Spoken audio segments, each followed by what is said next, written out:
Welcome everybody. So we are going to talk about Reactively. That's a new scalable product analytics platform. And we are going to talk about like the reasoning behind it, like why we are trying to build it, and a little bit about the technical details as well. So first I'm going to clarify what is an analytics platform, then why are we building a new one, and lastly like details about our approach. So first, I would like to talk about the team. It's basically David, he's our senior front-end developer. Daniel, he's the back-end developer.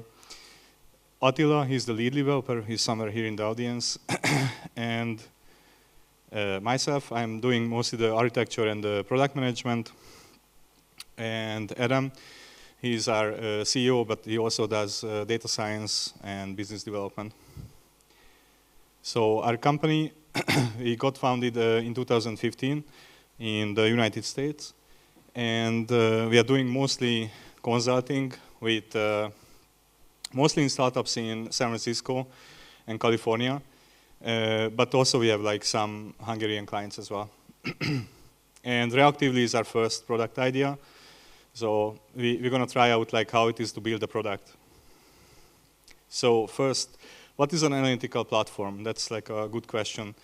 So basically, an analytics platform is a solution designed to collect data, mostly events, and give insight into user behavior by visualization. And we are implying here that we are focusing on user behavior, so it's not an analytics platform for IoT or something like that. So it's focused around the users. And there are lots of competitors in this space, like Google Analytics, Pivik, and others. And we are trying to challenge this market a little bit. So this analytical platform consists of a few type of events.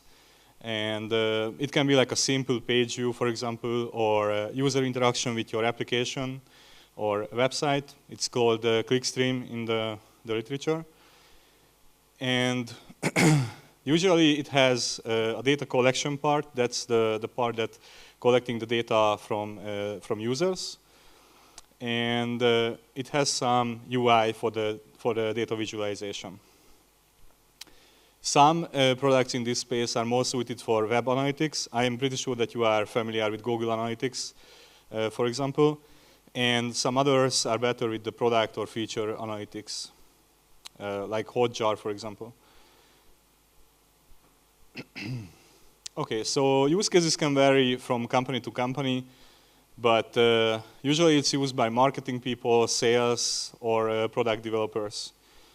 And usually this is a siloed solution, meaning that the marketing people only see the marketing data, while the sales people are checking the sales data, and the product team is checking the product data. So talking about the products, so how many of you know Google Analytics? Hands up. Okay, so I guess many people. Mixpanel, same thing, few people, cool. And Pivik, that's like a startup in the CE region, okay, not too many. And obviously, like many companies, like especially bigger companies, have their own analytical platform that people hack together using open source pieces, and they assemble the analytics platform using those products. All right, so we have some user feedback, and this is basically why we started to build our product, because we were asking many of our clients, like, are you happy with your analytical solution? And here are the answers. So as you can see, they struggle with using the current solution. That can be either Mixpanel or Google Analytics.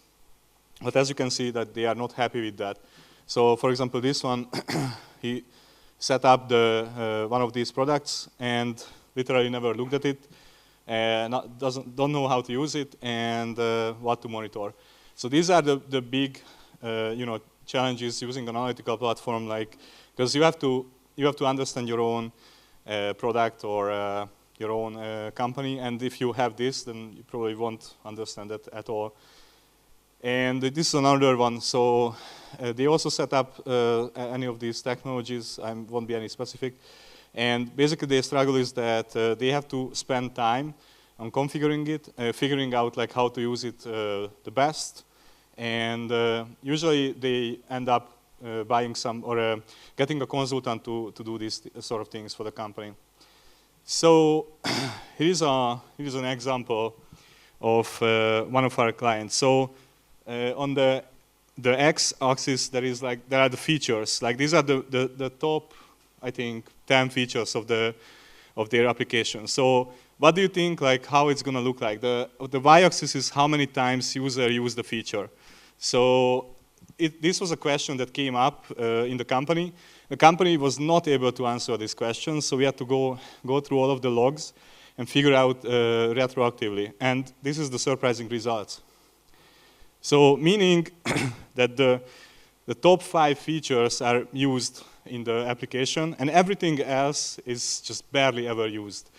And this company, was trying to focus on delivering 20 features instead of focusing on delivering those 5s that matter to the users. So this is exactly the sort of insight that we want to give to our clients, that if you set up Reactively for you and you are building an SaaS product, then you can tell this upfront, and you have the data from day one, and you can track the popularity over time as well. All right, so now I'm gonna show you like how an average analytic pipeline is working. And I'm going to use the Hadoop ecosystem because probably this is what you are most familiar with. So it's pretty complex system, as you can see. It has many parts, at least 8 parts on this slide. So usually you have a front end that's like either a website or it's a JavaScript embedded to your website that's collecting the data. And then you have a REST API, and you send the data, the events to the REST API. Usually people, after that, they put the data into something like Apache Kafka, that's a message queue, and then they ETL from Kafka to Hadoop the data, and then they run queries on the top of that. So usually using Hive or PrestoDB or any other application that runs on Hadoop. And then finally, they ETL it to an analytical DB, because the visualization software that they use, it's not suitable to connect directly to the raw sources, so you have to ETL it into a different database. So the delay between the front-end event and let's say the Tableau dashboard is like roughly 2 hours. So you can do this like and adding like lots of delays in the meantime, because the data has to flow through this system. And so this is what we are trying to challenge with our platform. Okay, so if you have like a complex platform like this, you need engineering team that maintains this platform.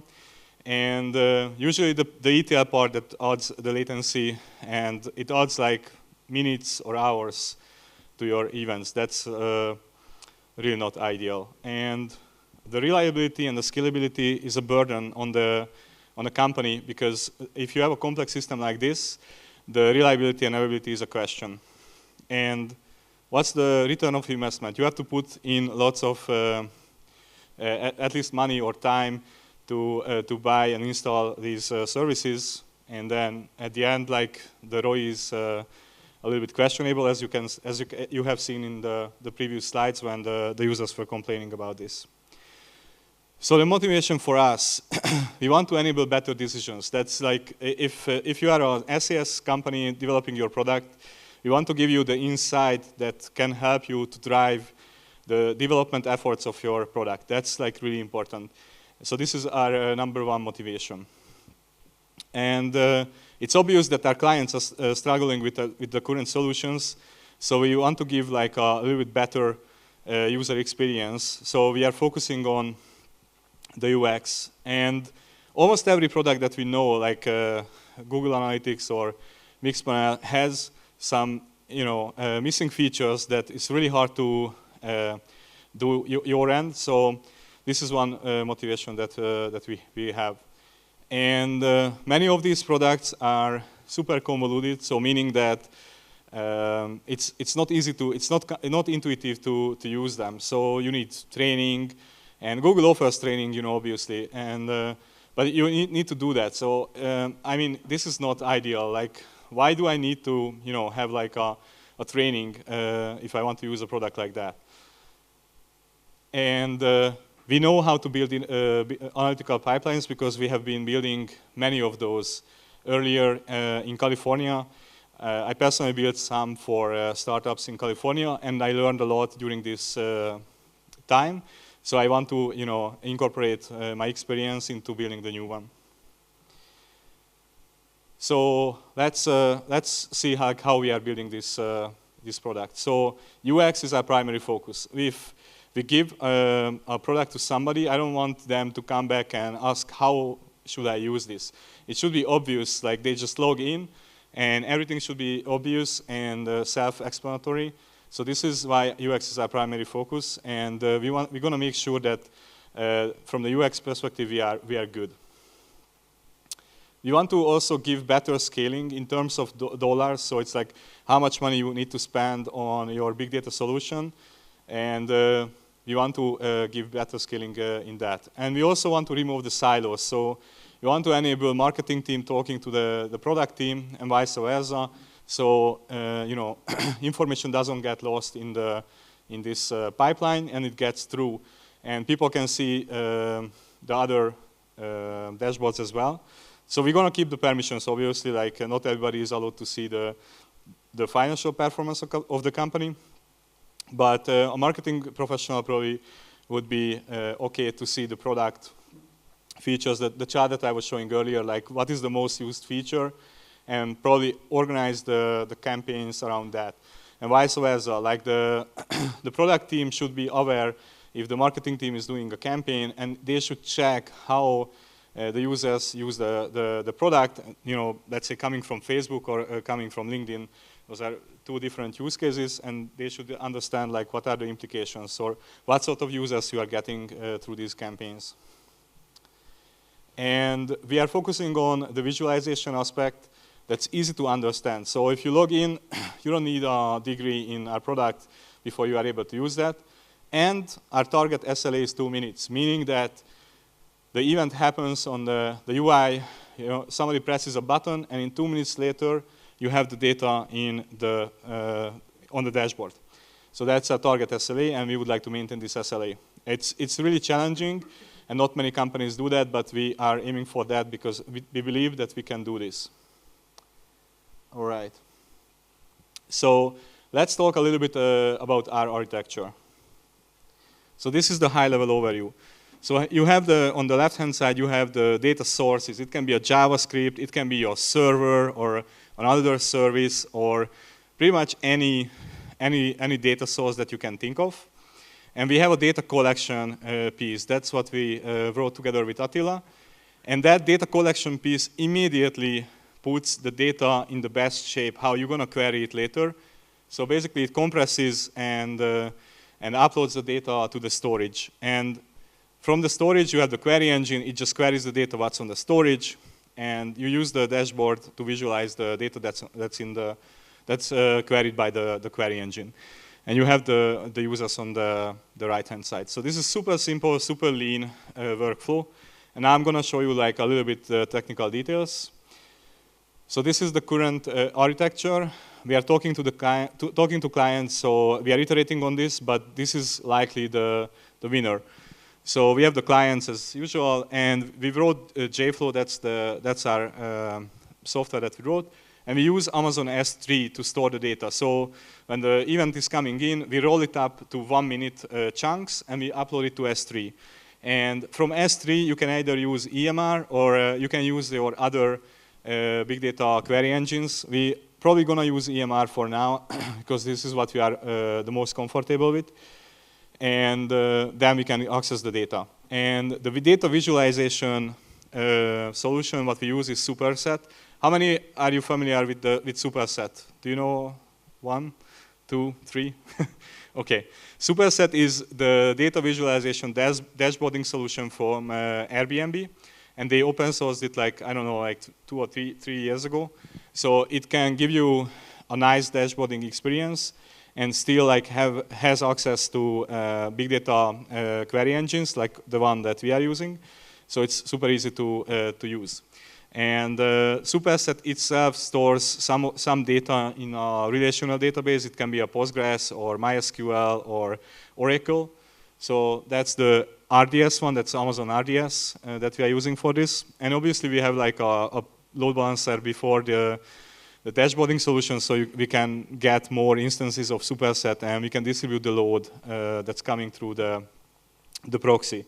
And then we have the users on the right-hand side. So you see that this is a super lean architecture. Like there are not many bottlenecks in this architecture, and then all of the things is under control and under a tight SLA. So once again, like if you have the data, the event generated on the left-hand side, you can see it on the right-hand side in 2 minutes. So let's talk about the progress where we are at with this. So the backend work is mostly done. We built it's called JFlow, and we built that in a month with mostly with Attila, and this is mostly done.